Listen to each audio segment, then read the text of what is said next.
We are at Melvin's Juice Bar, and I'm here with Melvin. Thank you so much for having me. Thank you for being here. And so today we're going to be talking about spicing up your juices, because everybody loves juicing, but it can get kind of boring, and we got to spice it up a little bit. Yes. So let's talk about traditional spices, ways to make it actually spicy. What are the things that you recommend adding to your juice? Well, I meant radish makes a little bit of spice to it. It's not a spicy spice, but it gives a nice different taste. So I use that. Artichoke is another good thing. I will use that a little sometimes.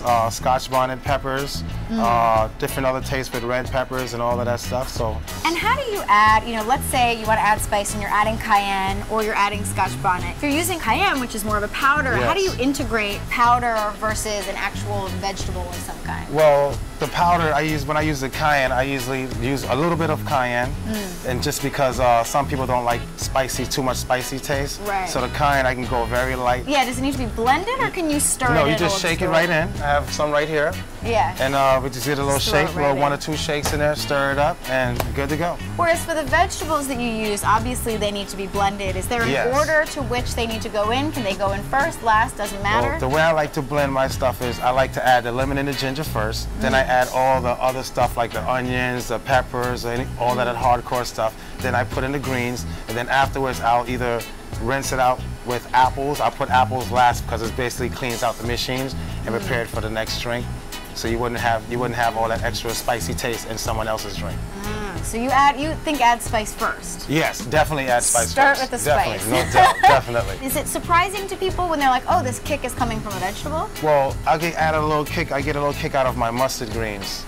So basically the mustard greens, I'll use maybe one leaf or half a leaf, and I'll add that to the green juices, and it's a nice, good kick. Are people surprised by that? Because they're used to I have my kale juice and the green comes from kale, but you can use greens. You can use all the different types of greens. Red chard, green chard, rainbow chard, collard greens. You can use any types of green vegetables you want. The more pepper that you find in a vegetable, in a, in a green, it'll come out in the juice. It'll come out nice, that's right. Wonderful. So tell me about the juice you're making today. Well, today I'm going to basically make a nice hot drink for you. It's going to have some radish, a little fennel, a little onions, and we have some nice burdock, which is a good blood cleanser. So we're going to put in some burdock in it.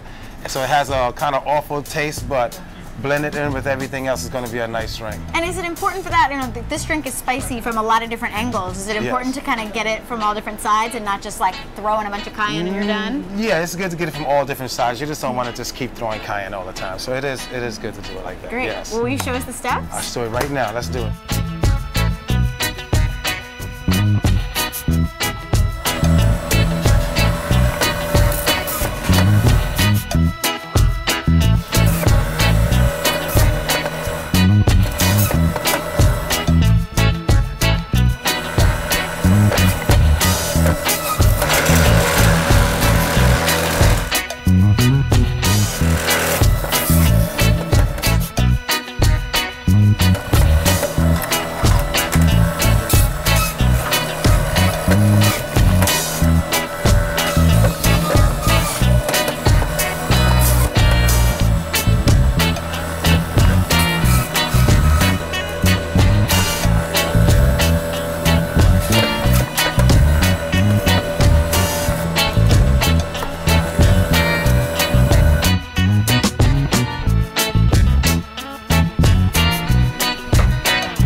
Here at Melvin's Juice Box, this is our perfect spicy drink, and this is the one.